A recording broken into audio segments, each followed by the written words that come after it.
everyone. Kendall here. How are you? Welcome to another Realty Roadmap. So excited to have you guys join us today. Please let us know in the chat where you're coming from. Today, we are here for an Inner Circle Mastermind. We're going to have some candid conversation with some amazing human beings, some great coaches in the real estate space. I'm Kendall Bonner, your host or hostess. We're here sponsored by Realty.com. So if you're a Realty.com partner, thank you so much. We're so glad to have you here.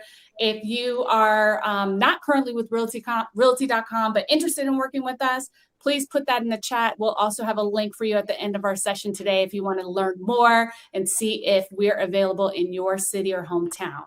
So we're here to talk to our coaches, but before we do that, I've got a couple of announcements. I want you to save the date. We have some upcoming events coming. So we're doing these events the first Wednesday of every month and the third Wednesday of every month. So the first one or the next one that we have in September, that's our next webinar series on September 6th. Save the date. Also at 1 p.m. Eastern is our Level Up with Internet Leads. And this is going to be a great chat with Hector Cedeno. He is a lead ISA with Realty.com. He is fire, y'all. Not only is he fire, but like he brings the fire. He has so much energy, and he's so passionate about helping agents succeed. He's been a broker. He's been a coach. He's done the work. He's been an agent. He's just going to be so much fun to talk to and learn from. So super excited about that for September 6th. Then next, a couple of weeks later, we have on September 20th, Wednesday at 1 p.m., we have the mastermind with the leaders of the Figueroa team. They are great partners of Realty.com, and we are so honored and grateful to have them as a part of our world. And so they're going to talk about closing more deals with Realty.com. I got the word from Eric just this morning. They are pended almost $3 million, $3 million in volume. 3 sellers, 3 buyers in the last 2 weeks from Realty.com leads. That's fire, right? That's what we all want, is to be closing 6 to 10 transactions a month from Realty.com, right? So we're going to have Eric Perez, the COO of the Figueroa team, Harold Torres, he's a sales manager there, and then, of course, the queen of teams, and a queen leader, all of the above, Veronica Figueroa herself, on September 20th to mastermind and talk about what they're doing and how they're taking Realty.com and allowing them to leverage that in their business and with their team. So you don't want to miss that one. And then last but not least, October 4th, we are doing another webinar series about overcoming call reluctance with one of our amazing, fabulous coaches that you will meet today, Wally Bressler from Trigger Sales System. So you definitely want to save those dates. So take a screenshot, y'all, before we take this down, and make sure you add these events to your calendar. Make sure you register like you registered for this event. And even if you can't make it, the beautiful thing is we will drop a copy of the video into your email box.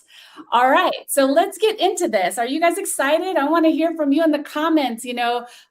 So excited to have you guys here. Thank you for coming in from, Washington, D.C., Atlanta, Georgia, Tampa, Florida, Colorado. I love it. Love to have you guys here. Thank you so much. Love the good vibes.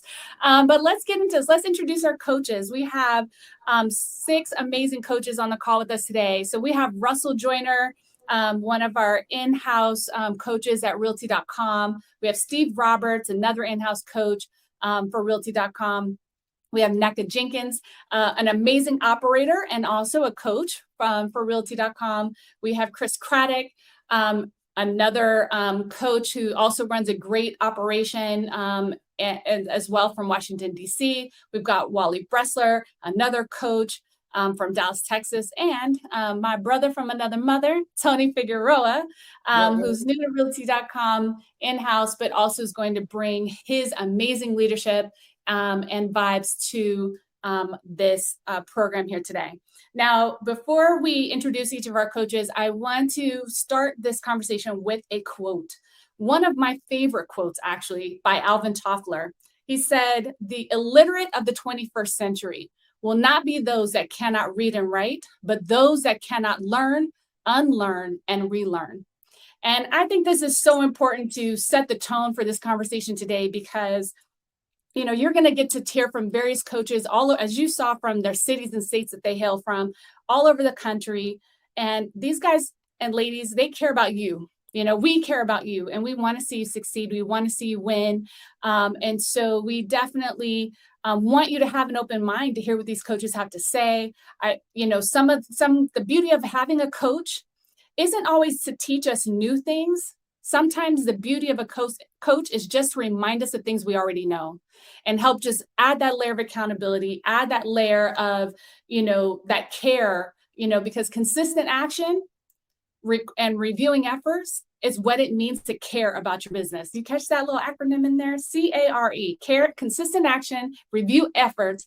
If you care about your business, that's accountability. That will take you to the next level. And that's what these coaches are here to do, to help you take consistent action and to help you review those efforts to make sure that what you are doing works. So we're going to get started. I'm going to start with Chris Craddock. If you could tell us a little bit about yourself, and where you hail from, what you do, and just a brief little bio about you, if you don't mind, so our people on the line know who you are. Yeah, sure. I'm in the DC area. I got started in real estate. I was actually a pastor for the first half of my adult life, and it was crazy. I was making so little money, but I loved what I did. I was helping people, and when my wife got pregnant, I knew that you could not survive in the DC area on $25,000 a year, and so I went over to the library and checked out every book that I could find on investing, on real estate, on wealth building, just to figure out how I could survive. And, I ended up just knocking on doors of distressed properties, and somehow made 12 times what I'd made in a year in the next 4 months, and was enough to get me going and stay in ministry for a long time. But as I had more kids, I've got 6 of them now. And so as I had more kids, anybody that knows what it is to have kids, my money disappeared. So I got back into flipping houses, got a real estate license. And then we built a team. I think we've got just over 40 agents on the team.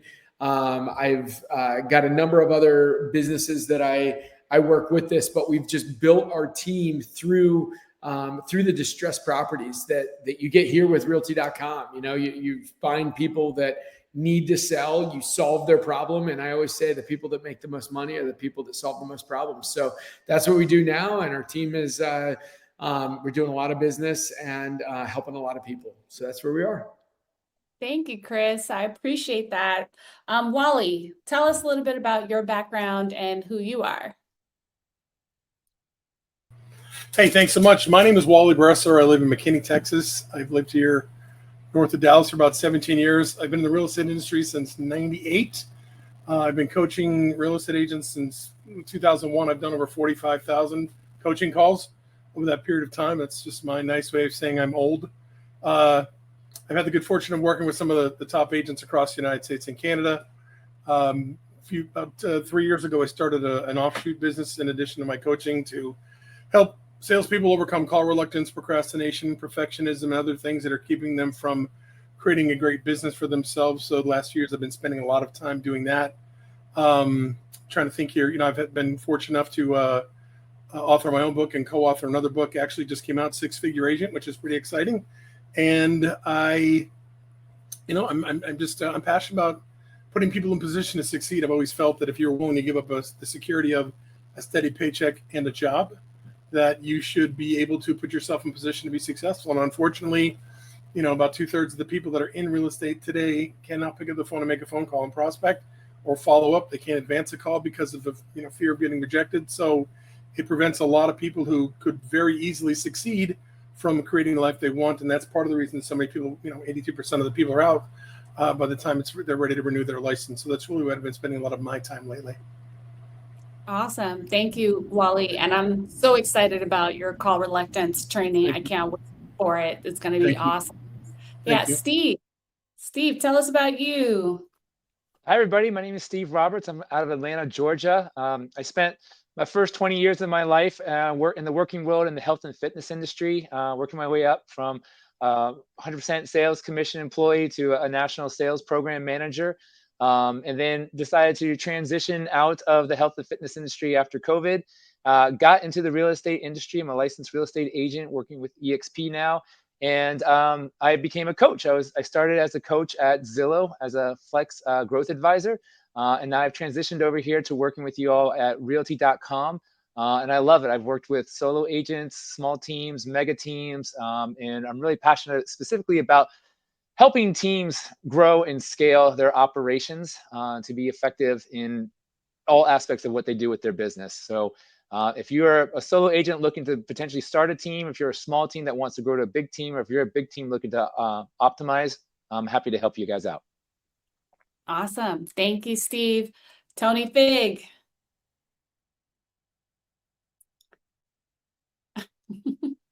There we go. Sorry. I'm still getting used to the platform here. Tony Figueroa here in Orlando, Florida. Been in the business since 2004.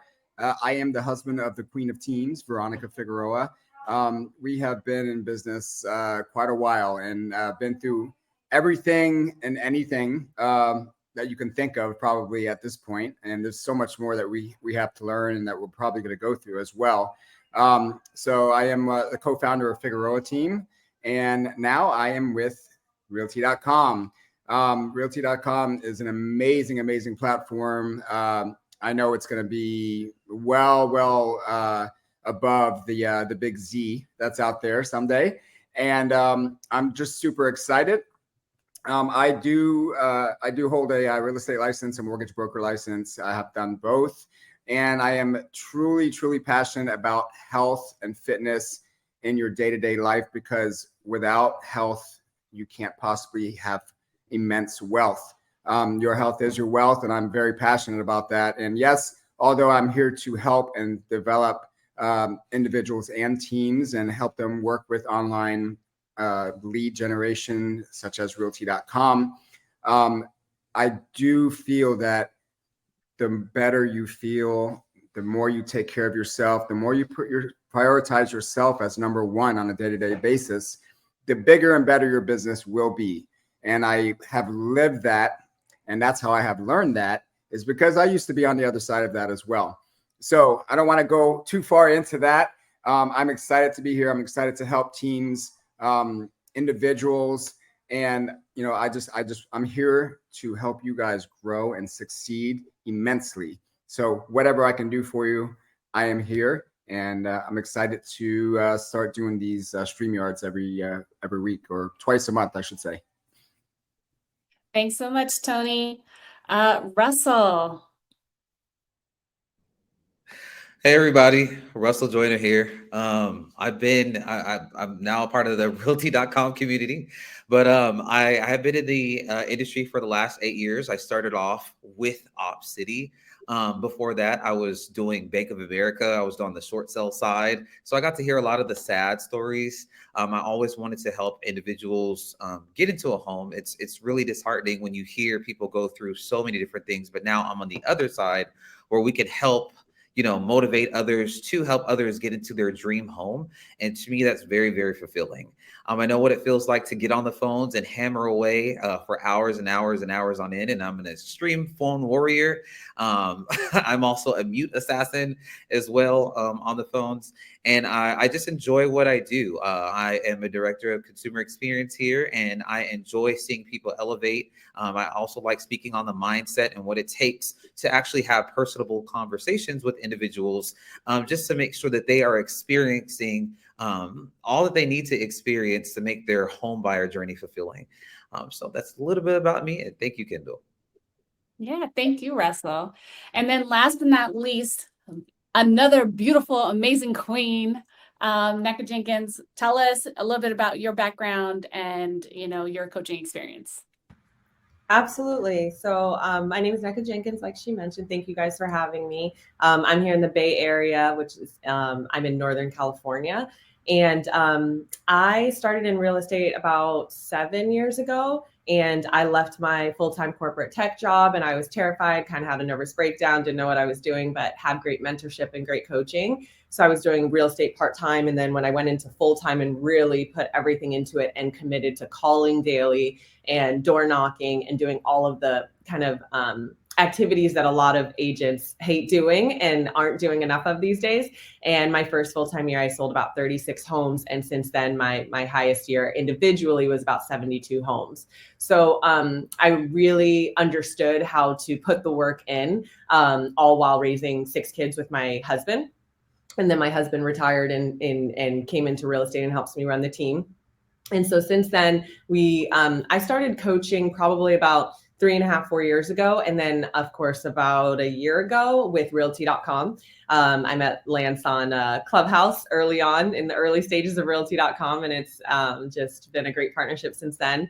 So I really enjoy what I'm doing. I enjoy being an example and a path forward for people to see that it is possible to raise kids, if that multiple kids, have the support system, seek great mentorship, great coaching, and build an amazing business. So that's why I'm here. Wow. Well, thank you so much, everyone, for sharing the vast amounts of experience that you guys have. To me, it just exemplifies what Lance and Adam had envisioned as he's building his leadership team for realty.com and his coaching platform. I mean, as you guys can see from their stories, we've got people who are business leaders, operators, and entrepreneurs. We have coaches they've been coaching forever, with people who came from, the prop tech industry, like Zillow and OpCity/Realtor.com, so there's really just this vast amount of experience. I'm just so honored to be in the room with you guys and just to learn from you. I want to start with Steve. Steve, one of the questions that I asked you guys that I wanted to bring up today was, where do you see some of the biggest challenges that agents are having right now? You've worked with solo agents, you've worked with teams. Steve, talk to us about what some of the biggest challenge you're seeing right now with solo agents, and then maybe some teams as well. Sure, it's a great question. So I work with partners across markets all over the United States. And the one thing that I consistently see as an issue is teams are people who don't have a consistent outreach process built. I don't want to dive deep into a whole tutorial on building out good outreach practices today, but I do want to hit on 4 things, right? When you think about good outreach, you got to make sure you have strong speed to lead, right? Online leads go cold pretty quickly, right? So if you're not contacting them within 5 to 10 minutes, that's an opportunity right there to look into. You want to look at the quality of the content that you're providing to your people, whether it's a voicemail message, a text message, email, social media. You want to make sure it's engaging and it's something that's going to elicit a response back from your person, from the lead that you're trying to engage. You want to look at the methods, right? You don't want to just utilize phone or just text or just use everything at your disposal to try to engage leads in multiple channels. And then lastly, you need to make sure your volume is appropriate, right? 1 to 2 calls is not going to be enough to engage specifically online leads, right? Who are online for a reason, right? They're going to need a little bit extra nurturing. So you need to make sure that you have enough robust outreach process set up and that you're utilizing technology to help you with that. Now, having said that, go ahead, Kendall. Sorry, yeah, I was going to ask a follow-up question to that. Is there a minimum amount that you recommend, especially in today's market where, it is more competitive than ever to close transactions and to get a customer? It is, you're really working with people. You got to really dig deep to find the ones that are actually ready to transact sooner and be able to figure out who's ready to transact later. Is there a minimum amount of contacts that you think someone should be making right now? Well, I tell you what, I don't want to steal Russell's thunder, but I'm going to steal one of his stats from his team that calls people all day long, all across the markets, right? It takes them on average 8 attempts before a lead even just picks up the phone, right? And so, and that's a team that's calling all the time, right? So if you're not calling somebody multiple times a day, then you should expect to be calling people 8 to 16 times before that unresponsive lead is going to start to engage with you. Love it. Continue. What else you got for us, Steve? Good stuff. You asked about the team aspect. So if you're a team lead, I think the biggest thing that I have been noticing is there's a lot of inconsistency, again, around what are the expectations of our agents who are working with the online leads. I've spoken to some team leads where I give them leads and they go work the leads. And there's very little oversight as to what the expectations are and what the level of accountability is. And then I speak to other team leads where they say, hey, in order to qualify to get these leads, they have to exhibit X, Y, and Z traits or perform at X, Y, and Z levels. In order to keep the leads, they have to perform at X, Y, and Z levels. Here's the level of support that we provide them in order to meet those expectations. And then here's the accountability measures that we've put in place for those agents who struggle to do that. And those are the teams that are consistently winning with online leads, right? Lots of teams can get those occasional wins, but the ones that are consistently month over month over month getting those consistent wins, it's the teams that have those systems set up. Yeah, I mean, that's so true. And I feel like whether you're a team or an independent agent, you need to have systems, process, procedures, like consistency there, right? Wouldn't you agree, Steve? But like Absolutely. definitely team. Absolutely. Yeah. I mean, if you're a team leader right now, your value is that as a leader, and part of leading is holding people accountable to expectations that you've put out there when they first joined your team, right? And it's not the most fun job of leading, but it's actually one of the most impactful parts of the role of being a leader. Yeah, absolutely. Russell, that reminds me of some conversations we've had in the past, right? Like you've talked about, how important it is to have a system and process for follow-up. And you've talked about, mindset and expectation, being consistent. Talk to us about how those challenges can be mitigated, impacted, effective in an agent's day-to-day life and in their career. Like give us some of your best tips around that stuff. Yeah, of course. I mean, the first thing that you want to dive into is why you're doing this. You have to ask yourself why. What is preventing you? What is waking you up every day and saying, I want to go and help someone versus saying, I don't feel like dialing today. And once you dive into, even with your team, the why, then you can begin to truly move forward. If somebody's in it for the money, then just only for the money, they may not last that long. But if they're in it to help someone, if they're in it to truly see someone from start to finish and actually help someone, that's going to be that person that you're going to want to spend a little bit more time with and teach the process. You can teach skills, but you really can't teach the mindset of someone. They have to want it for themselves in order to move forward. So when you're sitting down and talking to someone, one of the first things that I like to do, even with my team now, is, why are you here? What are your goals? What are you trying to achieve? See, for you, like your perception might be, I might be okay with closing 2 deals in a year. And your next agent might be okay with closing 20 deals in a year. And then, so those conversations are different. The mindsets are different. And so once you start there, then you can really begin to structurize your team or structurize your day on how many hours you want to choose to prospect, what those conversations look like, also get into role playing on a day-to-day basis. And it won't be so hard when they're faced with adversity, like for instance, again, like Steve mentioned, it's about 8 dials per lead before we get somebody on the phone. If I'm only dialing and I'm only used to dialing 2 times a day, my expectations shouldn't I shouldn't be as frustrated, you know what I mean? With somebody who has the expectations of dialing 8 dials a day. So again, it's just, diving into the mindset and the understanding first, and then moving forward with the skills or structure in order to be successful. And you make a great point, Russell, because one of the things that I, talk to my agents personally, my team about all the time is like, first, yes, you have to have the right mindset. And, why is that important? Because it gets you having the correct mindset, the correct expectations, triggers you to take action. right? But it's more than just action. It's also about the skill, right, that you bring to the table. And we should be constantly, working on both things, taking action and improving our skills. You specifically mentioned role play.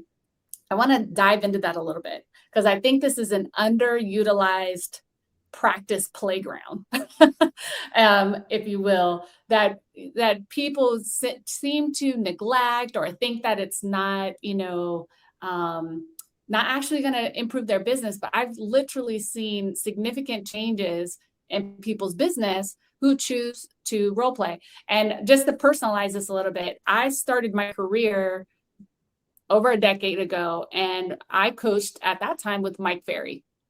And Mike Ferry was big on role playing and scripts and things like that, right? And I had a role play partner, a different role play partner, Monday through Friday, 5 days a week for 30 minutes all across the country. And I sucked.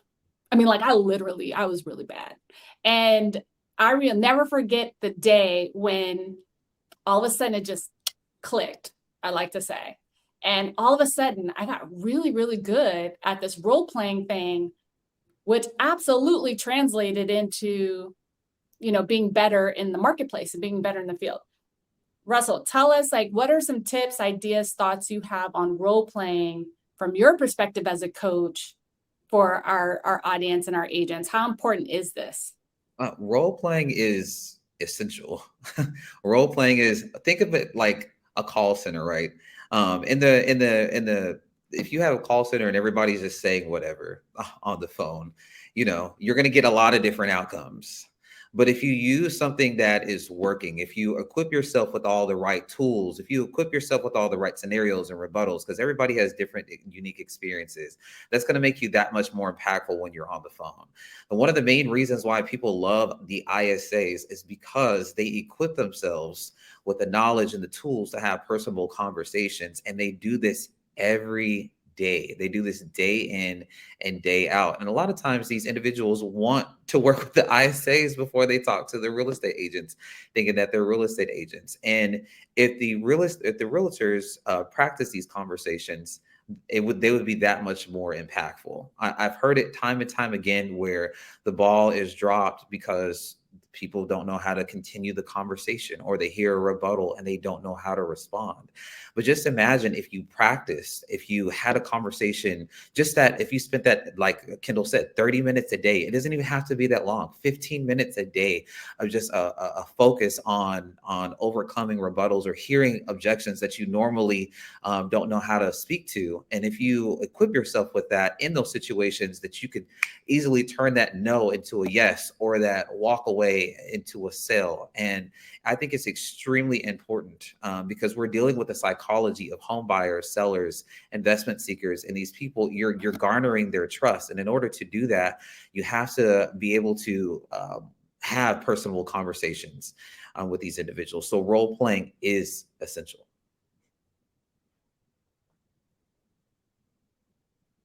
Chris?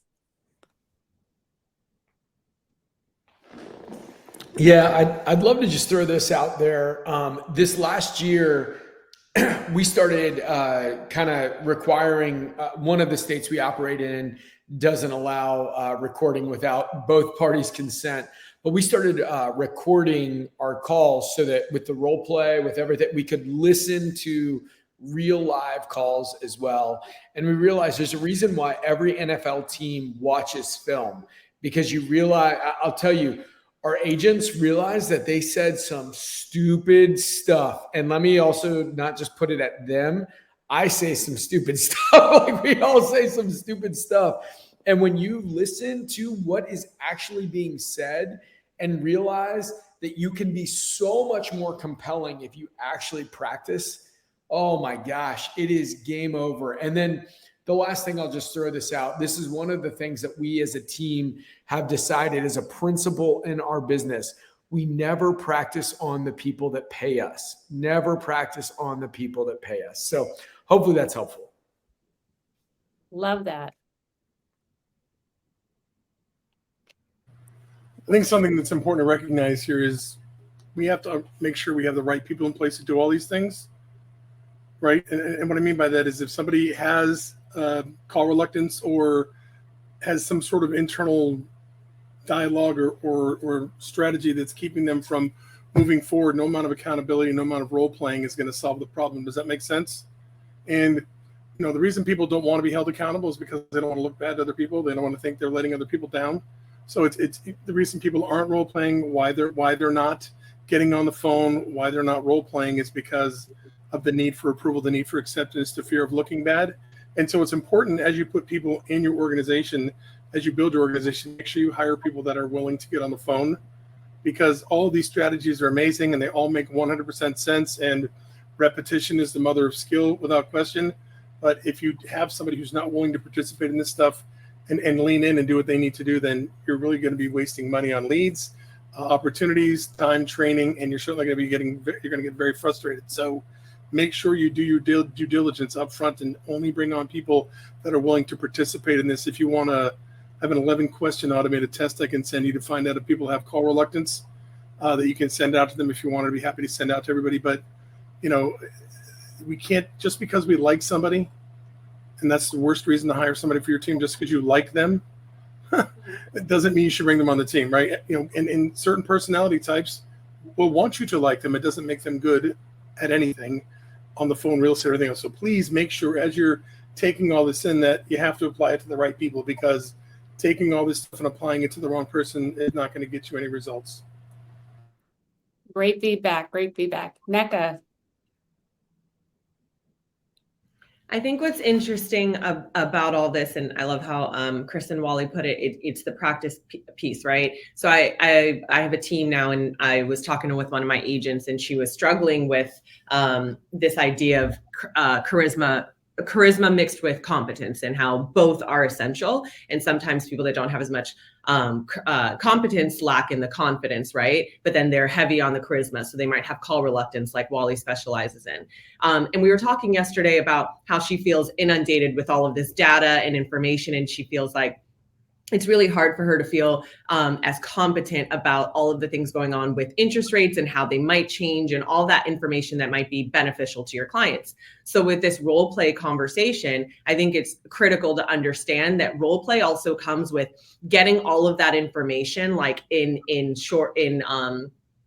nice bite-sized pieces, so you can understand, so you can see it from different angles and see what other people know, and then you try that on for size, and then you practice it through the role playing.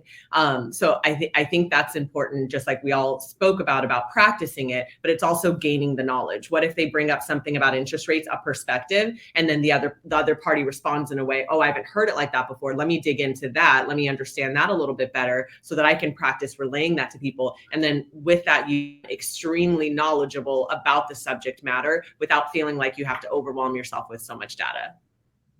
I love it.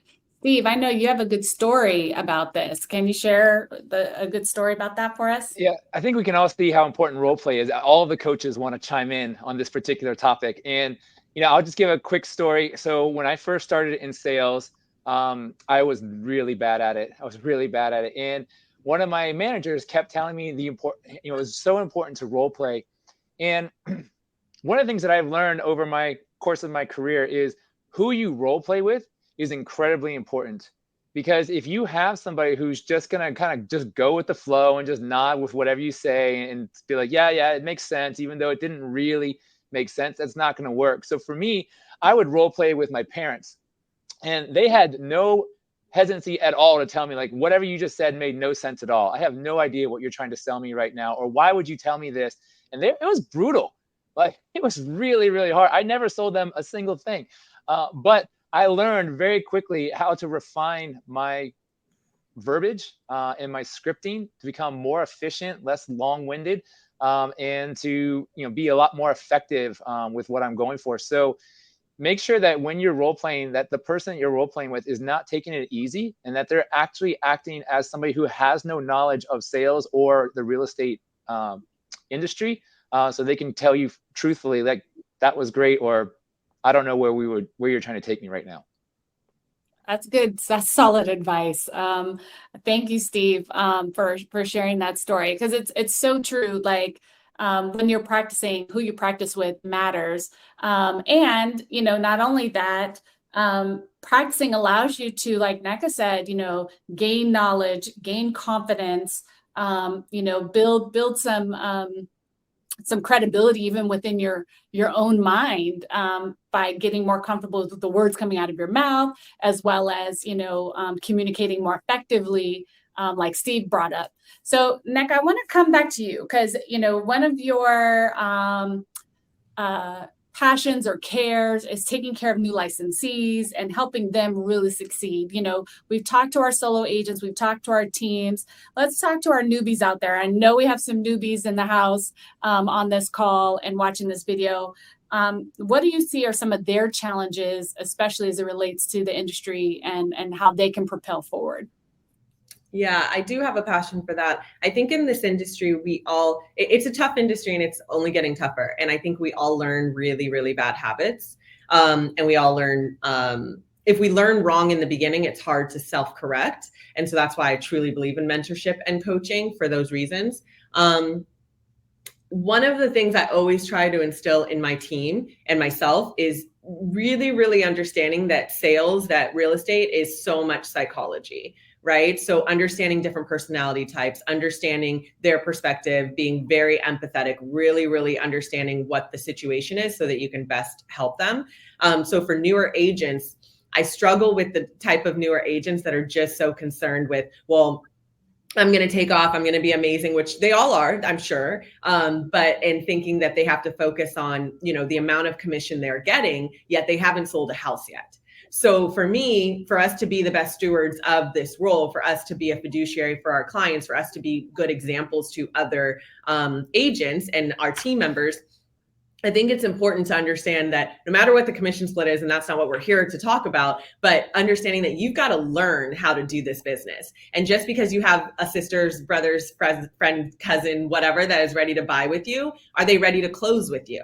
Like ready to go out and look at a home and be a door opener is very different than really walking them through the process. So for me, when you're calling, when you're following up with leads and all that, I'm leading with that in the beginning, right? I'm leading with, how do I understand who this person is and what they require from me? And how do I lead with customer service first? We're always trying to be like, I'm so amazing, this is great. And social media has made that 10 times worse. But it's super, super important to remember that this is not about you. So you can find a way to strategically let them know what you've done and why you are capable. But usually, even without telling them that, just from your competence and laced with a lot of charisma, you're able to convey that to them and show them that you are equipped for the job, but you're also going to take care of them emotionally, because anything dealing with this amount of money is going to be emotional for them. So that's what I try to instill in my new agents, especially. Such good wisdom there, Neka. So with that, how do new licensees, oh no, don't unmute yourself. I'm not done with you yet. With new licensees, it's, so important that, they build that competence. And, I have a saying, I feel like, a lot of us talk about mentorship in our real estate industry. And I feel like that's I think the word, like, practically speaking, is a little misleading for all parties involved, because I feel like they need more than mentorship. They need that coaching, they need that development, they need that training. And a lot of times we define it as mentorship, at least real mentorship should look that way. How do you feel like, what should an agent look for in a mentor, in a coach, in a leader, to help make sure that they're getting what they need? And it's not this, hey, oh, well, just call me when you have a question, right? Because some people will run their mentorship that way, and we all know that's not effective. Yeah. It's tough for me to answer without sounding like I'm bashing the ones that do their mentorship that way. But for me, from the beginning, it was really important for me to give back to others the way I received mentorship and coaching, and it was extremely hands-on. And I want to be clear, that didn't mean, even though my mentor was very hands-on, it didn't mean that he was coming up to me saying, hey, do you want to come with me on this? Do you want to sit with me on this? It meant that I was hungry enough, and I truly was. I quit my job, I had babies, and I was like, well, I got to make it somehow. It meant that I was seeking those opportunities. He shared his calendar. I looked on his calendar and I saw, oh, you're on this. I don't need you to pay me. I don't need you to write me into the deal. I need to sit there and be in the room with that $2 million client that at that time I really didn't feel like I could ever be in the room with, right? So it's about mirror and matching and learning what they're doing, because I didn't have the competency yet to do it the way I knew I was capable of later, but I knew I needed experience. So I was going to use his experience and the experience I was starting to build to get there. Right. Proximity to power. I learned that Tony Robbins, literally, that is my motto for sure. So seeking out that mentorship, being aggressive, diligent about it, not waiting for someone to do that. And then also finding somebody who is not intimidated by your current success and or perceived future success to see you as competition, right? Because if you're thinking abundantly, you realize that there's plenty for us all. Finding someone that will allow you to sit in those rooms. Will allow you, sometimes I'll have my agents come in and I'll hide them on video, tell my client that they're on there, and ask my client if I can record it so that we can use it as a training opportunity.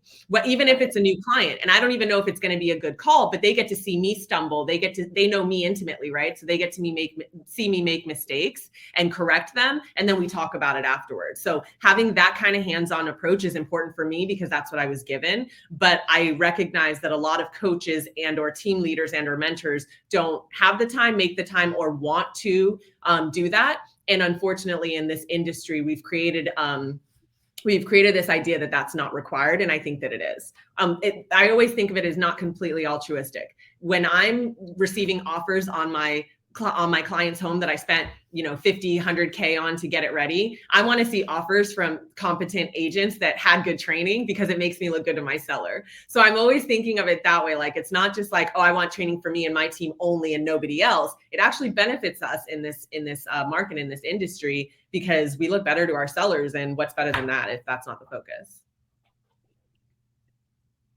Absolutely. I mean, I think cooperation is key to our industry, and the cooperation means not just working together on transactions, but it's also collaborating and sharing best practices with one another. And I think that's the beauty of coaching. And I'm really, really honored and grateful to have all of you guys on this call. Wally, speaking of coaches, you are this awesome. You are this amazing gentleman who, I had the pleasure of meeting recently, and, sharing philosophies on coaching, philosophies on leadership. Tell us, what do you think are some of the biggest challenges agents are having right now, and how they can overcome those challenges? It's interesting because a third of the realtors that are in the market today got in between 2013 and today. So one of the big challenges, and I'm not sure, maybe it was Nick that said this, that, not knowing the market, not understanding what the importance of being an expert is and how to learn what you need to learn so you can differentiate yourself from the competition is a big issue for people. For a lot of agents, their idea was negotiating was, hey, how much does my client have to pay to get this house? Right? That is never, it wasn't even that bad in the, right before the Great Recession. It wasn't even that crazy, largest number of homes sold was in the Great Recession. It was like a little over 7 million. Right before that started, we were at 6 and change. So the volume of homes sold wasn't quite the same, but it was basically just a cash grab. But a lot of the folks that have gotten in since 13 really haven't seen a tough market. They don't know how to operate in a tough market. They don't know, they do know, they just don't take the time to become an expert. They think that just doing what they were doing before, putting their face on social media, sending text messages, sending emails is going to solve the problem, and it's not. And so part of that is not, well, I think they know it, or not doing what you really have to do in order to get in front of people. And part of that is positioning yourself as an expert, being able to understand, at least have a basic conversation about how whatever the interest rate is doesn't necessarily preclude you from buying a home unless you're only going to live there for a year or two. They don't understand the nuances like that, and they can't explain it to people to get them to move forward, if that makes any sense. So I think one of it is an expertise challenge. But the good news, as far as I'm concerned, is that's an easy thing to fix. There's so much knowledge out there. There's so much information. You know what I'm saying? I can give people 3 websites that, as long as they follow those, they know everything that they would ever need to know about the national market, the local market, and interest rates. You know, and they can basically just go and take that. The other thing, though, is, you know, people ask me quite often, I'm sure you guys get asked this quite often too, like, what's the difference between a successful real estate agent and an unsuccessful real estate agent? And it really boils down to this. Successful agents do the things that they need to do and do the things that they don't want to do in order to be successful, and they push through the fear to make it happen. Okay, and so the second thing that's really hampering people is that they're letting their fear rule the day, right? They haven't learned how to manage their emotions and not become emotional, and a lot of this has to do with trauma that we experienced as a child. And, you know, our flight portion of our fight or flight instinct got triggered, and we've reinforced avoiding fear, avoiding change, avoiding all the bad things that have hurt us. And, you know, our subconscious doesn't know the difference between what's going on now and what happened 25 years ago. So as soon as something triggers your fear response right now, we go all the way back to avoiding. And so I procrastinate. I'm a perfectionist. You know, I don't know my scripts. I haven't learned my listing presentation. My car's not clean. Whatever it is that we tell ourselves to keep from moving forward, and then we don't do the things that we were talking about earlier, like role playing and prospecting consistently and putting in those 8 to 16, as much as 18 contact attempts to get the results that we want. And so, you know, not being an expert and then not taking action where action needs to be taken is really, in my opinion, you know, 2 of the biggest challenges that agents are facing today. Oh, interesting. You know, I know too that, you know, a big thing for you, Wally, too, is like, you know, mindset and, you know, those emotional and psychological limitations, right, that agents have, that are preventing them from, you know, doing the things that they should be doing. Are there any other like practical tips or tricks or strategies, you know, any one nugget, one thing, one or 2 things that they could immediately do that would change that, or, you know, some sort of self-talk, something, you know, anything like that they can do that you can think of? You know, again, I think it was NECA. I mean, I'm listening to every, but I think NECA was the closest to me. So that's probably why I remember what she said the most. You know, there's a difference between call reluctance that comes from some serious traumatic and emotional issues and call reluctance from not knowing what to say and when to say it and how to say it. Does that make sense? So if you're just the person that has a syntax issue where you don't know what to do in what order or what value you bring, you can do that just by practicing. But if you have a real emotional limitation, I think, like solving any problem, number one, you got to go figure out what's causing the problem, where it's coming from. You know, most people have no clue, and I learned it myself. I didn't know myself until I figured it out and learned it. But, you know, nobody understands that, you know, when they got made fun of for being fat as a kid, that it's actually what's causing them from fearing rejection as an adult and not wanting to pick up the phone, or that, you know, their parents were an alcoholic, or they were physically or emotionally or sexually abused or whatever. So I think the first thing that anybody needs to do to solve a problem is to go identify what that problem is, right? Awareness is your best friend in that respect. So the one thing that you could ever do, and I'll give you a really simple task, and I know Russell wants to chime in here, but I'll give you a really simple task. Go get a couple of note cards, or if you're a perfectionist, get a piece of paper, cut it in half. Doesn't have to be note cards, and just ask, what is it that's causing me call reluctance, or what's causing me to procrastinate, or what is it that's causing me to be a perfectionist, whatever it is, and put it on both cards and spend some time looking at it today. And then when you go to bed tonight, read it. If you read the other one before you go to bed tonight, your subconscious is going to do some work for you. And by tomorrow morning, you're going to know what it is. That's half the battle, is knowing what's causing it. And now, you know, there's no shortage of opportunities to find out how to resolve it. Right? You know, it's simple. It's not easy, but until you identify why you can't do the things you need to do to be successful, why you can't, like you talked about in the beginning, be consistent, right? Consistent action doesn't produce consistent results, but it does produce success. If you're not being consistent, if you're not doing the things you need to do on a day over day, week over week, month over month basis, you got to find out why not and attack it at the point of entry, so to speak. And when you can do that, you can fix everything else. Sorry if that was a little long. All good. Russell, hop in Yes, there. I definitely wanted to chime in off of what Wally said because I agree with you. Of course, it's very important to first identify, right? And then write it down as you mentioned. But then once you've done that, right? The next step is giving yourself permission. Look in the mirror and say, yes, I give myself permission to be happy. I give myself permission to be successful. And then on top of that, reinforce that with positive affirmations and reinforce that with positive actions, and then get comfortable with being uncomfortable, and then wash, rinse, repeat. And that's all I got on that. That consistency for sure. Chris, I want to talk to you next. You and I had an interesting conversation. You got an interesting a twist on, and not even just a twist, it's just a practical application of the reality of the conditions of the real estate market, right? And so, with realty.com leads, for example, we get seller leads, right? And I have this saying, I've been coaching my agents on this for a little bit here. And actually, I'm going to throw myself on the screen just so I can share this a little bit, and I'll come right back to you, Chris. But I've been coaching my agents. The typical agent goes into a listing appointment and offers the seller two options: list with me or don't list with me, and that's it. Where a modern agent, an agent who's tech savvy, an agent who understands the pulse of the real estate market, is going to offer multiple options. They're going to offer, hey, I can put you on the open market. I can also list your home as an off market. I can also find you a cash buyer. I can also help you buy before you sell before you buy, help you find vendors to spruce up the house, Kirby and Punch List and all those other different vendors out there. And then, of course, I can even list your home for auction, right?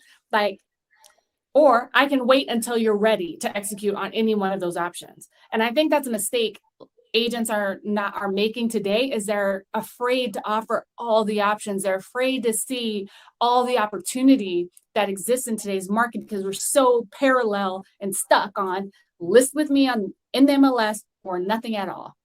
And I think that's a mistake. And I think you think that's a mistake too, Chris. So I want to hear from you. What are you doing right now, especially in this tough market, to convert more transactions, especially with your realty.com opportunities that are working?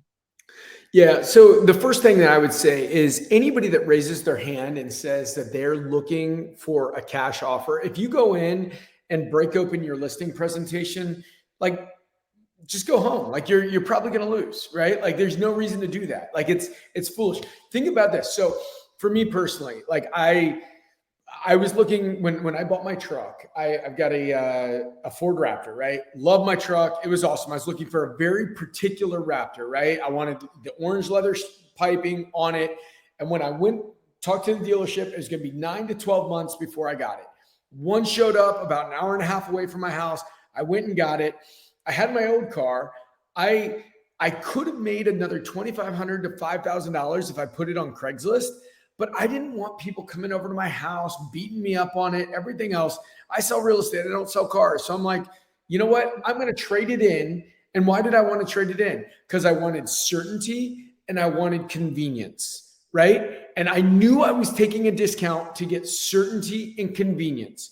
And so nobody is calling or checking in to get a cash offer to have a realtor come in and tell you about all the people that will come into their house. They want certainty and convenience. And so if you understand that in the age of the internet, in the age of, and I realize my light is shining on my screen, in the age of the internet, people want certainty and convenience, then we've got to offer them that. So an agent needs to come in first as a buyer, right? I am a buyer, not I have buyers, but I am a buyer. And again, I don't want to get too far into this. Watch the videos if you're a realty.com person, because I had talked about this. But this is an iPhone 14 with a terabyte of data, iPhone 14 Max. Kendall, you have a phone, right? Yes. If I said, this is like 6 months old. If I said, hey, you want to buy this phone for $50 from me right now, would you buy it? Yeah, for $50. Yeah, $50. I don't know, where's it been?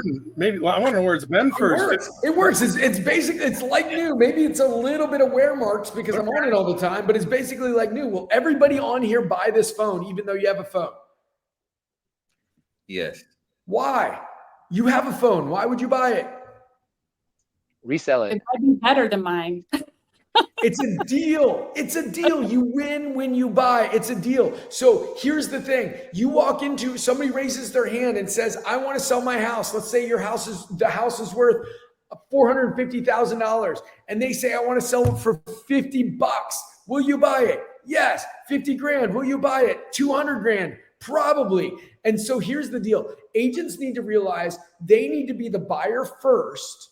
And when you walk in as the buyer first, then people are much more willing to have that conversation with you. And then if you're not going to buy it, you can back into being an agent, but be the buyer first, right? At the right price, you're always a buyer.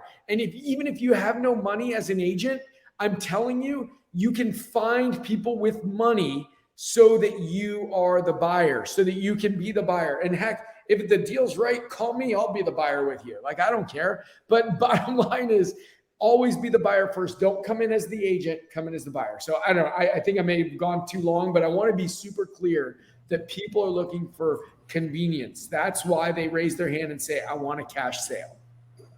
Yeah, I know Wally had a quick little comment he wanted to throw in there real quick. And Yeah, thank you. And that's spot on, Chris. I love it.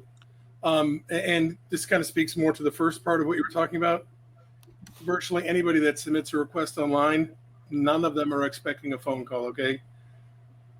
They might suspect a phone call is coming, but nobody's expecting you to call. I've gone hundreds of thousands, probably 100,000 prospecting calls between training and calling. And not one person has ever said, I'm so glad you called me. I was expecting you to call to talk about. They're not expecting a phone call. Now, this is interesting, okay? 25% of millennials, baby boomers, and Gen X, those three demographics, 25% of those people do want to talk to somebody prior to making a purchase. And when it goes up to a purchase of something over $1,000, which just about every house is, right?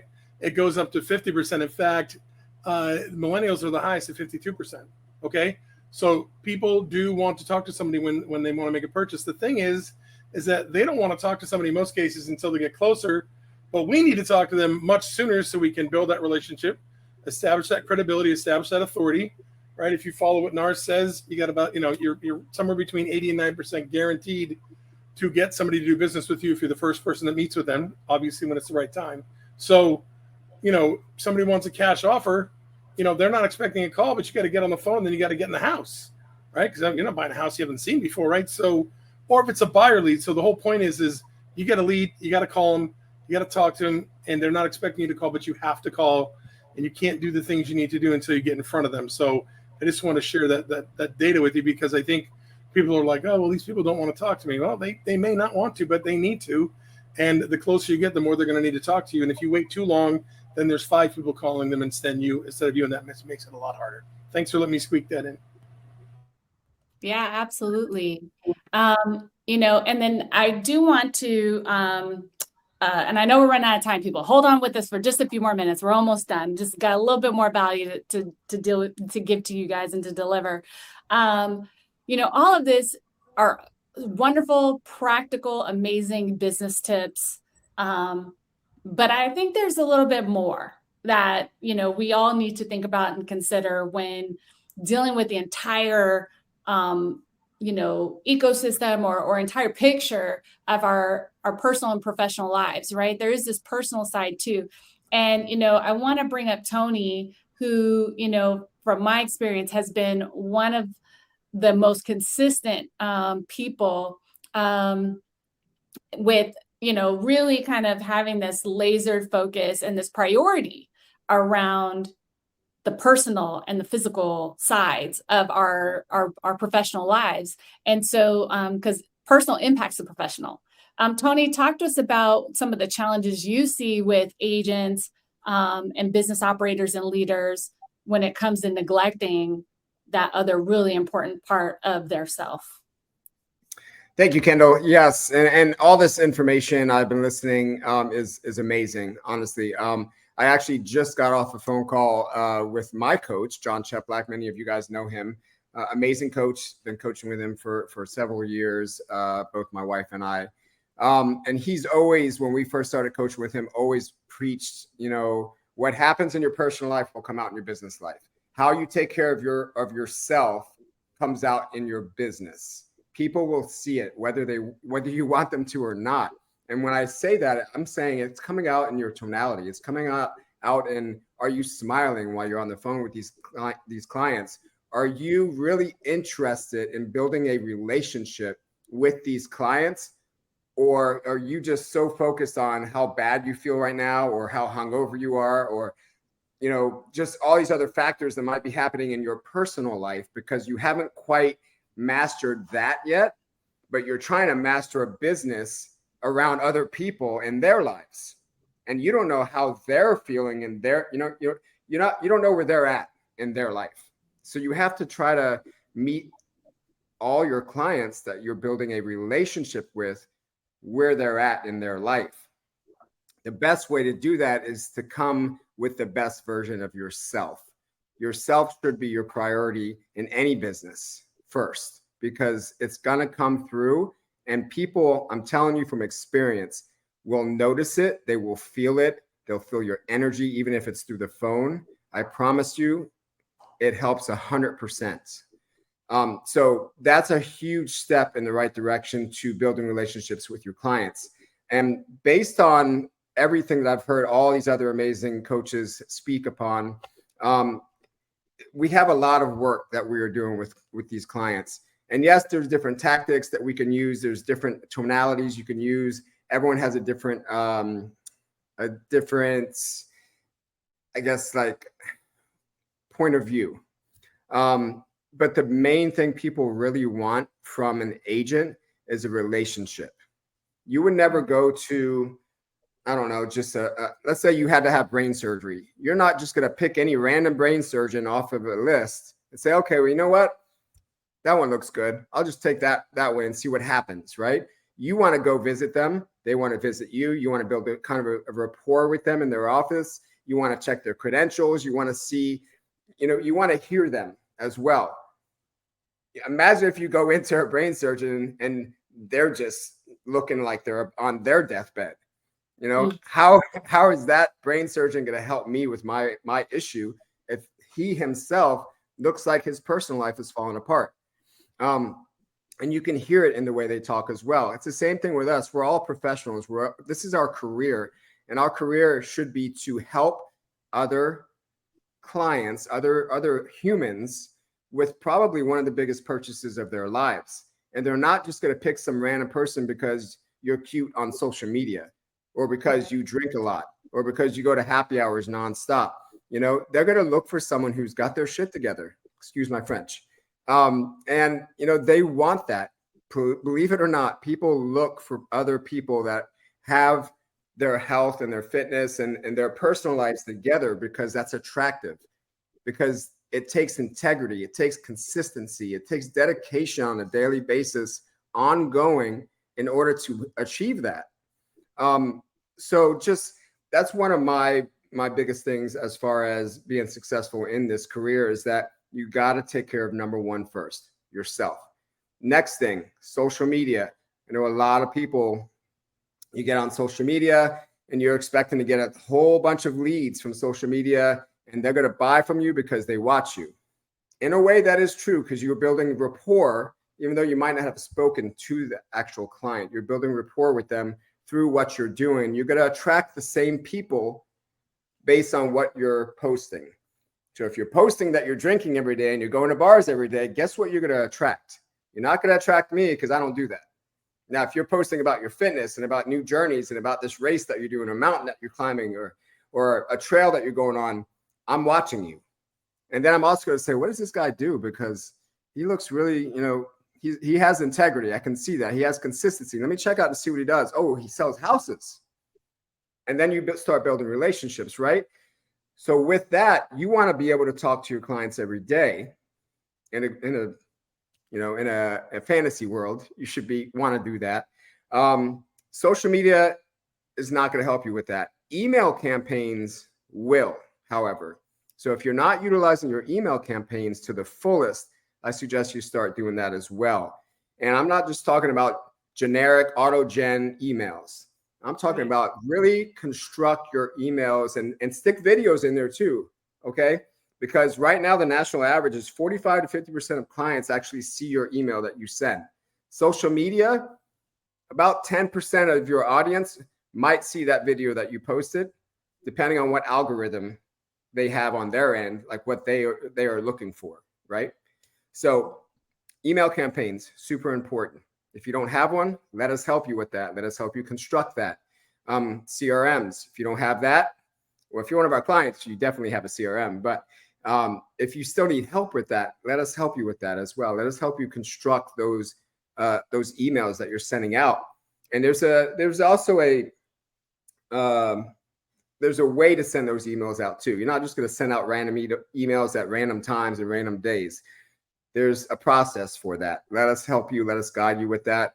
All these amazing coaches I know have that system already in place for themselves, and they will be more than happy to share that with you as well. And I personally would love to hear any questions that the audience has on anything that I just spoke on, or anything that the coaches have spoke on as well. Yeah, so, you know, I would love that too. I don't know if we'll have time, Tony, for all the questions, just because we hit our 1 hour mark and I've got to let people get back to their very, very busy schedules. But I will say this is why we have the coaches, and we did this coaches corner for you guys, this inner circle mastermind, because we wanted you to hear from operators, leaders, people who are in the trenches just like you are, people who've been in the trenches in the past and who've grown and learned from it. You know, there's so much fabulous leadership in this panel today. And I just want to take a moment to say thank you to each of you guys for giving us your time today, and for giving to the realty.com community. Thank you to all of our guests for showing up today. And if you do have questions, we're going to throw up a slide that has emails for all of our coaches. So take a screenshot if you wanted to reach out to any of our coaches, so that you can dig deeper or set up a coaching call. Remember, if you are a current realty.com client and customer, you get access to these coaches for free. That is part of the value proposition of realty.com. So I'm going to leave this up for one more second just so that you can do that. And then also, we just want to take a moment to thank the realty.com team, community, and leadership for being here today. Thank you, partners, for being on the call. Thank you to our coaches for being on the call. Thank you to Lance and Adam as leadership of realty.com for consistently being committed to driving value to your client base. There's no one else like you guys. Love you guys so very much. And thank you again to our coaches. And thank you to all of you guys that showed up. You guys are amazing.